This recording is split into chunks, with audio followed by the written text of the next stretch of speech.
Bienvenidos. En esta ocasión veremos el comportamiento de reactores isotérmicos y no isotérmicos.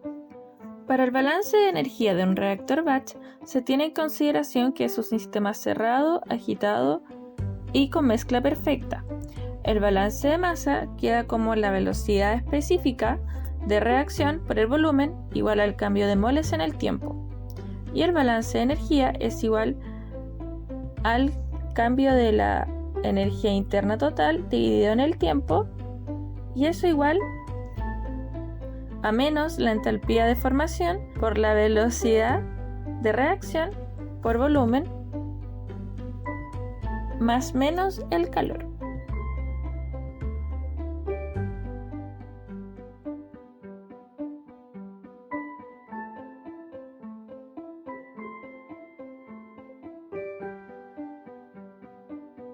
Para un reactor CCTR, el balance de energía se va a considerar un sistema abierto, es agitado, pero también con mezcla perfecta.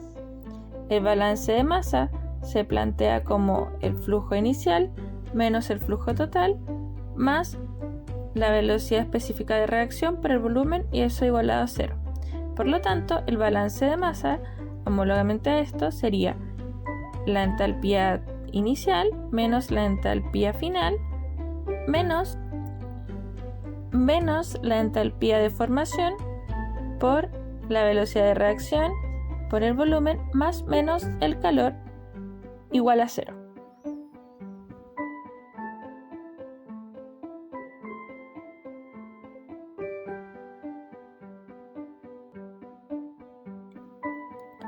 Para un reactor PFR, el balance de energía se va a considerar en un sistema abierto, pero esta vez no es agitado, por lo tanto no tiene mezcla perfecta. El balance de masa va a quedar como la diferencia del flujo dividido en la diferencia del volumen igual a la velocidad específica de reacción. Por lo tanto, homólogamente a esto, el balance de energía va a quedar como la diferencia de la entalpía dividido en la diferencia de moles, y eso va a ser igual a menos la entalpía de reacción de formación por la velocidad de reacción más menos el calor por el volumen. El funcionamiento de un reactor con chaqueta.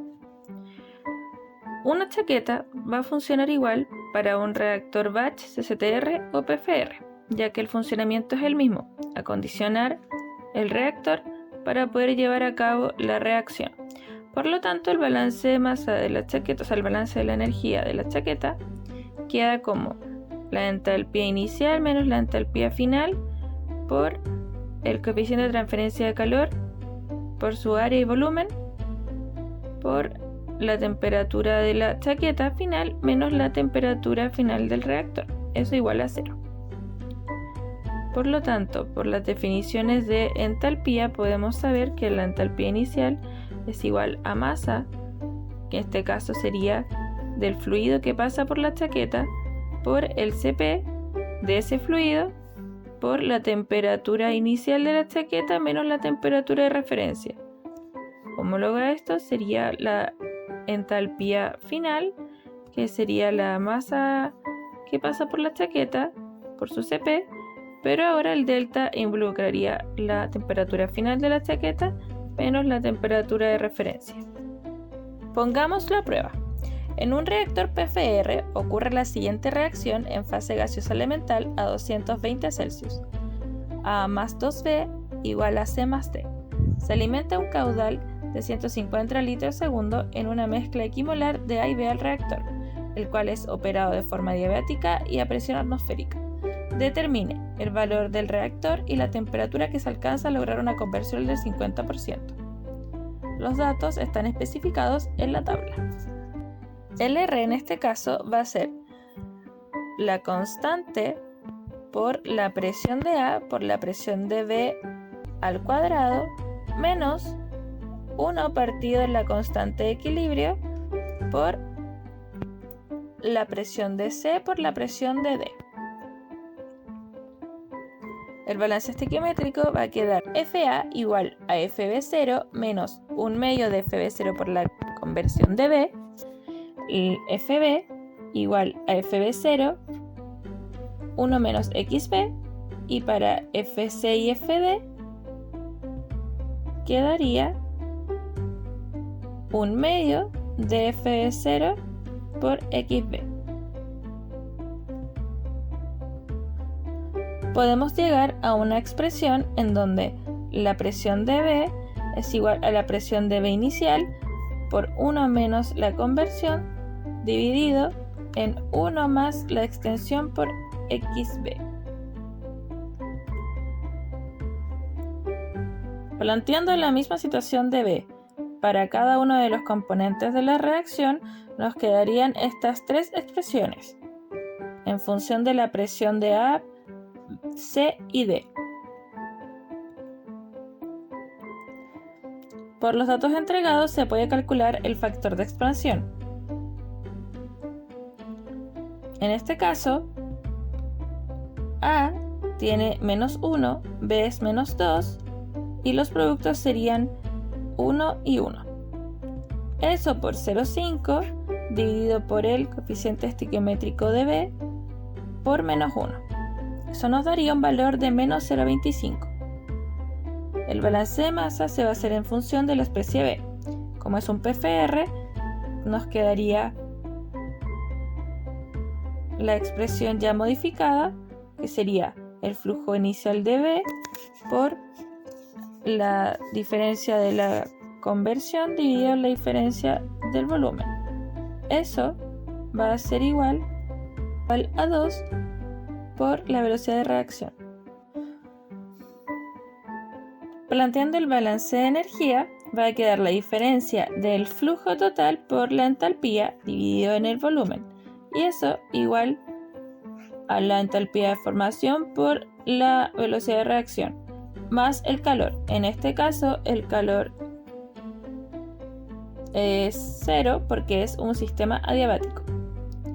Si se trabaja la expresión dentro de la derivada, vamos a llegar a una expresión que depende solamente del Cp, de la temperatura final y del flujo inicial de B.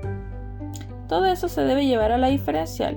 Por lo tanto, derivando esa expresión nos va a quedar una diferencial de T dividido en B, y eso multiplicado por el flujo inicial de B por el Cp promedio.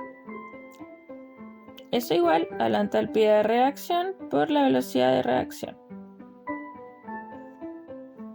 Como el balance de energía y de materia tienen factores comunes, como es el R y la diferencial de B, se puede igualar por esos dos términos. Por lo tanto, nos va a quedar una expresión con FB0 por Cp por dt menos delta HR igual a FB0, la diferencial de XB partido en 2. Simplificando los términos, podemos llegar a una expresión que depende de dt. Por lo tanto, se puede simplemente integrar de t0 a t y de xb0 a xb igual a xb. Tener ojo con las unidades y tener ojo que siempre uno puede manipular el sistema. Por lo tanto, si es que dan la entalpía de formación en función de la masa, se puede trabajar el sistema en función de una conversión en masa. Dado lo anterior, nos quedaría un teta de igual a 1 más beta por xb, donde teta sería igual a t partido en t0 y beta sería igual a menos delta HR por 1000 por las unidades dividido en 2 por Cp por T0.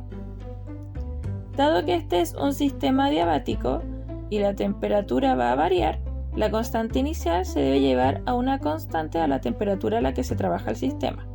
Por lo tanto, se utiliza la ley de Arrhenius para llegar a la expresión que quedaría K1 en función de la temperatura igual a K1 de la temperatura inicial por la exponencial menos el sigma por 1 partido en teta menos 1. Homólogamente se hace lo mismo para la constante de equilibrio.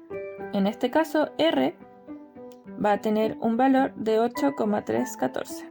Por lo tanto, reemplazando el balance de energía en el balance de masa, sacando el valor del flujo inicial de B en función de los gases ideales y sacando el valor de sigma, se puede resolver el sistema a través del método de Euler, en donde habrá que darse un delta de volumen. Ya, para resolver el ejercicio en Excel, primero colocamos todos los parámetros que nos dan, parámetros y constantes. Luego, uno saca los valores que podemos sacar, como es el sigma, el flujo de B inicial y la expansión. Uno se va a dar el delta B, eso ya vamos a ver cómo se mueve, y después plantea las siguientes ecuaciones. Como la conversión va de 0 a 50, primero se pone 0 y de ahí va a ir variando con el diferencial de X.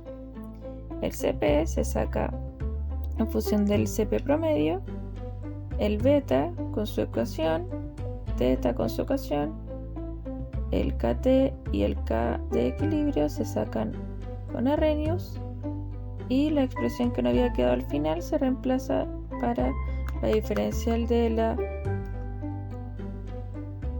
conversión de B. Y eso nos daría un nuevo XY por método de Euler. Para saber cuándo estamos bien, vamos a aplicar un formato condicional al Excel, el cual queremos que sea mayor a 0,5, ya que ahí se cumple el requerimiento que serían de 50% de conversión, y lo vamos a marcar con verde. Por lo tanto, si uno se da un delta, el delta es el que va a dar el resultado preciso. Por lo tanto, a un menor delta, mejor es el resultado. Por lo tanto, variando el delta nos damos cuenta que a diferentes diferencias de volumen nos da un volumen final al 50% de conversión variable. ¿Cuál sería el más adecuado? Con un delta menor. Por lo tanto, al delta de 10 nos va a quedar un volumen final de 1830 para una conversión de 50%.